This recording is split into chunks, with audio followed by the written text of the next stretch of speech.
My name is Tony Ferrie. I'm have the auspicious job of being a sales rep for Simms Fishing Products here in the upper Midwest. And today we are going to discuss how to properly layer for cold weather fishing applications.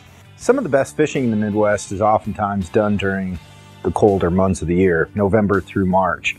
And properly layering can really make the difference between a successful, pleasant day and a cold, miserable, almost dangerous experience. When preparing for outdoor activity in the winter, you really want to make sure to properly dress for all conditions that you may encounter in an 8-hour period of time. There are really three things to kind of keep in mind. One, moisture is your enemy. Keeping dry is paramount to having a successful time on the outdoor experience. Second, avoid cotton. Cotton is a moisture catcher. All it will do is trap any kind of sweat and or water you may get inside your gear. It'll draw heat away from your body. It'll make you miserable. Number three, you don't need to look like the Michelin Man. You don't need a big down puffy jacket. You don't need to look huge. Warmth is going to be provided through layering and trapping the air between each layer versus one big fat layer. Basic layering system really consists of four pieces. You've got your next to skin layer, an insulating layer, an outer layer, and then a shell layer.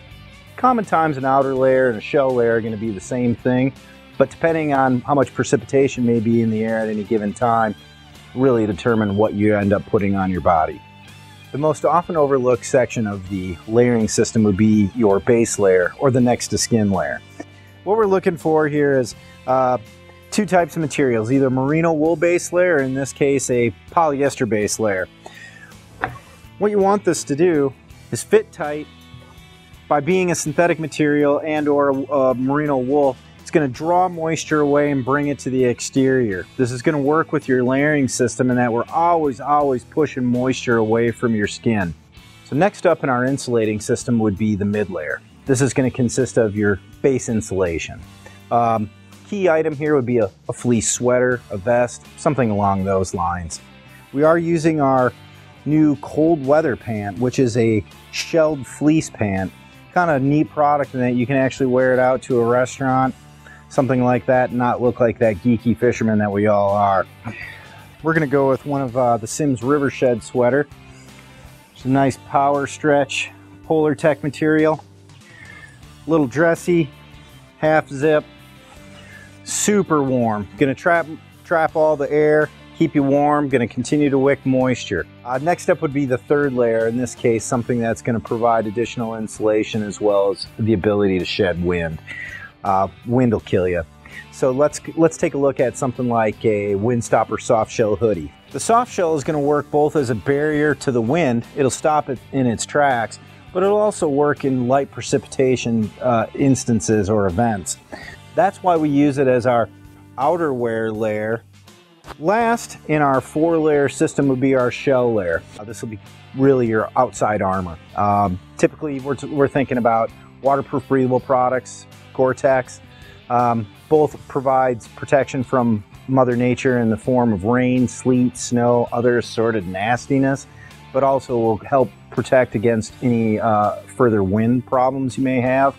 Lastly, it will continue to wick moisture and pull moisture away from your body, thereby creating your system.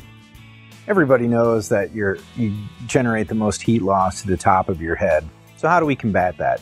Well, good hat system is going to tie into your layering as well. Something like this guy will do the job. 100% fleece line, Gore-Tex, ear flaps that'll tie right down, wrap around your head. Kind of give you that Elmer Fudd look, but boy, I tell you what, there's nothing better on the water. Let's talk about layering for your feet. Start doing any kind of walking in a pair of neoprene booted waders and your feet are gonna sweat. Probably the best thing I would recommend is similar to what you'd use on your torso to keep your core, both legs and body warm, and that'd be a 2-layer sock system. We happen to manufacture a 2-layer system that consists of a polypropylene sock followed with a wool sock. Now, let's talk about our hands. You know, as you're fishing, you're gonna get wet. Full finger gloves work great for walking to and from, not so handy when you're actually fishing. I like to use a Windstopper fingerless glove for the majority of my time on the water, but invariably, I'm gonna get wet.